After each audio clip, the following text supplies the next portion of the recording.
Allez, Shavua Tov, Chag Sameach, aujourd'hui, la fête de Yom Yerushalayim. Donc, on sait tous que le 28 Iyar 5727, donc Baruch Hashem, le Ham Israël, le peuple d'Israël, a récupéré, on va dire, reconquéri la ville de Yerushalayim, qui bien sûr nous appartient. Cette ville est tellement petite, ce pays aussi le peuple d'Israël, mais tout le monde le veut. Et là, on le voit justement sur cette ville de Yerushalayim déjà. Pourquoi cette ville s'appelle Yerushalayim? Pourquoi elle s'appelle Yerushalayim? Premièrement, parce que on a vu dans la Torah deux personnes qui ont donné un prénom à cette ville. Il y avait Avraham Avinu. Quand il a fait la Akedat Yitzhak, quand il a fait le sacrifice d'Yitzhak, Avraham Avinu a dit Vaikra Avraham Shem Amakomahu Hashem Yir'e. Hashem verra, Yir'e. Donc, cet endroit, il appelé Yir'e. Donc, il appelé comme ça. Et on a vu aussi que le Shem, le fils de Noach, le fils de Noé, a appelé cette ville Shalem. Donc, Akadosh Baruch Hu a dit comment je vais appeler cette ville? Si je l'appelle Yir'e, donc je vais vexer le fils de Noach qui l'a appelé Shalem. Si je l'appelle Shalem, je vais vexer Avram qui l'a appelé Yir'e. Donc, je vais faire, on va dire, un mix. Et Akadosh Baruch Hu l'a appelé Yerushalayim. C'est pour ça qu'on a appelé Yerushalayim, c'est un mix de deux prénoms qui ont été donnés à cette ville. Premier par Abraham, le deuxième par Shem, fils de Noach. Nous dit le Gaon de Vilna, quand Abraham a fait le sacrifice d'Yitzhak là-bas, pour expliquer, donner l'idée du Gaon de Vilna, il raconte qu'il y avait une fois un roi qui avait un fils unique. Et comme il savait qu'en fait cet enfant allait être son successeur, donc ce roi faisait tellement attention à son fils, était autour de lui des gardes du corps, des professeurs, etc., pour l'éduquer dans le meilleur des chemins, pour qu'il puisse être apte à la royauté. Et un jour, le fils fait une grosse bêtise. Et le roi demande aux gardes du corps, renvoyez-le. Renvoyez dans la forêt, il faut le punir, le prince, mon fils, il faut le punir. Mais s'il vous plaît, quand vous le renvoyez, ne le laissez pas comme ça seul dans la forêt. Mettez-vous, cachez-vous derrière les arbres et tout ça. Et veillez à mon fils. Que tout aille bien à lui, que tout aille bien pour lui, qu'il n'y ait pas une bête féroce ou quoi. Et comme ça, on fait les gardes du corps du roi, comme ça ils ont fait. Ils ont mis le fils dans la forêt, mais ils sont cachés pour veiller sur cet enfant. Il dit, les Gaon de Vilna, la ville de Jérusalem, c'est comme ça. Avraham Avinu, quand il a la Kedat Yitzhak, il a dit, Vaikra Avraham, Shem Akomahu Hashem Yir'e. Avraham a appelé cet endroit Hashem Yir'e, Hashem veillera toujours sur Yerushalayim. Hashem Yir'e Amer Ayom, même à la fin des temps, même au futur, quand il y aura nos ennemis, tout ça, qu'on est en exil, Béar Hashem Yira'e, quand même Akadosh Baruch Hu continuera à veiller sur nous, dans cette ville de Jérusalem.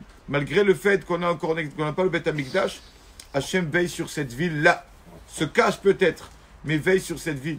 Et donc tout le monde sait, c'est pour ça que cette ville, toute personne qui connaît Yerushalayim, alors il peut dire haut et fort qu'il n'y a pas comme Yerushalayim. Il peut tourner dans toutes les villes du monde, mais Yerushalayim, c'est spécial. Il n'y a pas comme Yerushalayim. Et donc c'est pour ça qu'on fait ça aujourd'hui, pour remercier Akadosh Baruch Hu. Halachiquement parlant, on a tellement besoin de Yerushalayim, parce que voilà la halakha du Shulchan Aruch, connue peut-être, mais je la dis, que quand une personne vient faire sa Hamida, sa prière, s'il se trouve en exil, alors il doit se retourner vers la terre d'Israël et vers Jérusalem, vers le Beth Amikdash, vers le Saint des Saints. S'il se trouve en Israël, dans n'importe quelle ville, pour faire la Hamida, il ne peut pas aller faire dans n'importe quelle direction. Il faut faire vers Yerushalayim, toujours. Toute personne, même quand elle se trouve à Jérusalem, il doit penser d'abord par le Beth Amikdash. Tout ça pourquoi? Parce que toutes les prières du peuple d'Israël, avant de monter vers Akadosh Baruch Hu, passent par Yerushalayim.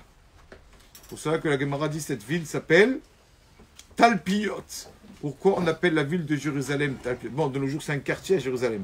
Mais à vrai dire que la ville de Jérusalem s'appelle Talpiot. Pourquoi Talpiot? Tel, c'est un endroit, tel, Sheakol Ponimbo. Toutes les piotes, toutes les bouches du peuple d'Israël se retournent vers cette ville pour faire la Hamida. On ne peut pas faire la Hamida dans n'importe quelle direction. Tous vers Jérusalem. De n'importe quel endroit dans le monde où une personne se trouve, il doit savoir connaître la direction de Jérusalem pour prier par là-bas. Ça passe d'abord par là-bas avant d'arriver vers Kadosh Baruch Hu. Combien c'est important, cette ville de Jérusalem. Et donc, Baruch Hashem, on a Ça, on a la preuve, on a le kotel, on a la preuve dans le Midrash, que ça fait des milliers d'années, le Midrash Akadosh Baruch Hu a dit mais olam lo zaza shechina mi kotel ma'aravi. Jamais la shechina a bougé, la résidence divine a bougé du kotel. Baruch Hashem, ce kotel est toujours là. Donc quel mérite on a, Baruch Hashem, d'avoir Jérusalem. Bon, on est encore en exil, on n'a pas le Beth Amikdash. C'est pour ça que normalement, quand on arrive et on voit le kotel, normalement, on doit se déchirer l'habit comme un endeuillé. On n'a pas encore le troisième temps, le Beth Amikdash. Normalement, on devrait faire comme ça. Mais pour que maintenant les personnes, pour pas qu'ils n'évitent d'aller au kotel à cause de ça, alors nos sages nous disent quand on arrive au kotel, on fait entre guillemets acquérir à une autre personne notre chemise. On dit voilà, je te donne ma chemise, toi tu me donnes ta chemise. Comme ça, ce n'est pas ma chemise, donc comme ça je ne peux pas la déchirer. Mais en fait, c'est vrai que normalement il faudrait déchirer. Vraiment la peine d'avoir Yerushalayim, qui n'est pas encore totalement construite avec le Beth Amikdash. Donc c'est aujourd'hui un jour de fête parce que c'est Yom Yerushalayim. C'est aussi aujourd'hui le 28 Iyar, le jour de la Iloula de Shemuel Hanavi, prophète Shemuel Hanavi. Donc on mentionne en fait cet enfant-là, sa maman s'appelait Hana. Et quand on commence ce matin la prière, quand on fait une bénédiction à la maison, quand on arrive à la synagogue, on ne parle pas pour ceux qui sortent et qui commencent par Odou. On parle pour les personnes qui font la prière comme il se doit. Vatit Palel, Chana Vatomar. Quand on commence la prière, on dit Vatit Palel, Chana Vatomar. Chana a prié à Kadosh Baruch Hu, elle n'avait pas d'enfant. Et tout ce que Chana, la maman, est venue prier au Beth Amikdash devant Akadosh Baruch Hu, toute sa conduite dans la prière, alors de là on apprend les lois de la Tefila. Par exemple, elle n'entendait pas sa voix. C'est pour ça que dans la Hamida, quand on fait la Hamida à voix basse, on ne fait pas la Hamida à voix haute. Pourquoi? On l'a appris de Chana. Notre raison, on a vu pourquoi la Hamida à voix basse, parce qu'une personne des fois se confesse devant Akadosh Baruch Hu, mentionne ses péchés, et ça ne regarde personne d'autre, pour pas que la personne ait honte, alors il puisse parler à Hachem comme il veut, alors on lui a dit de faire la Hamida à voix basse. On a vu aussi que Chana, donc il y a le prophète Ali là-bas qui l'a soupçonné d'être saoul tellement qu'elle priait. Elle a dit non, je ne suis pas saoul. De là, on a appris qu'une personne qui a bu ne peut pas se permettre de parler devant Kadosh Baruch Hu. Quand une personne a rendez-vous devant un avocat, devant un juge, il fait attention d'être bien, d'être lucide. Alors quand une personne devant Kadosh Baruch Hu, si une personne a trop bu, ne peut pas faire sa prière. D'accord? Tfilat, shikor, toreva, c'est marqué. Ne bois pas de vin al-tesht, ne bois pas tesht. Tfilat, shikor, toreva. La prière d'un saoul est une abomination. Pas parler à Kadosh Baruch Hu devant Hachem comme ça. Et tout ça, on a appris de Chana. Et elle nous apprend aussi comment prier à Kadosh Baruch Hu. Des fois, une personne veut avoir des enfants pour que je sois fier, pour que mes enfants éclatent tout le monde, pour qu'on dise mes enfants c'est les meilleurs, pour que mes enfants soient les premiers. Mes enfants. Chana nous a appris, voilà comment on prie pour un enfant. Regardez comme c'est magnifique. Chana a dit à Kadosh Baruch Hu, voilà. Je veux un enfant, ni trop grand, ni trop petit, ni trop sage, ni trop bête. Un enfant qui soit milieu, normal. Elle n'a pas demandé le top de top. D'accord? Je veux un enfant normal. Parce qu'elle savait que des fois, une personne, il veut être trop, d'accord, paraître par rapport aux autres. Tout ça, après, il souffre de ça. Donc, Chana nous a appris comment prier à Kadosh Baruch Hu. Je veux un enfant tout simple. Regardez comment elle a parlé à Kadosh Baruch Hu. Comment elle s'est permis, elle, de parler, comment les tzadikim peuvent se permettre de parler à Hachem. Chana dit à Kadosh Baruch Hu, elle a dit à Kadosh Baruch Hu, tu n'as rien créé dans le monde pour rien.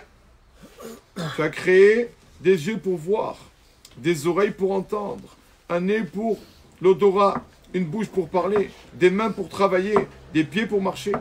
Mais la poitrine que tu m'as créée, pourquoi faire? C'est pour donner à manger à mon nourrisson, à mes enfants. Donc, ce n'est pas pour rien. Donc, donne-moi un enfant, comme ça elle appelle à Kadosh Baruch Hu.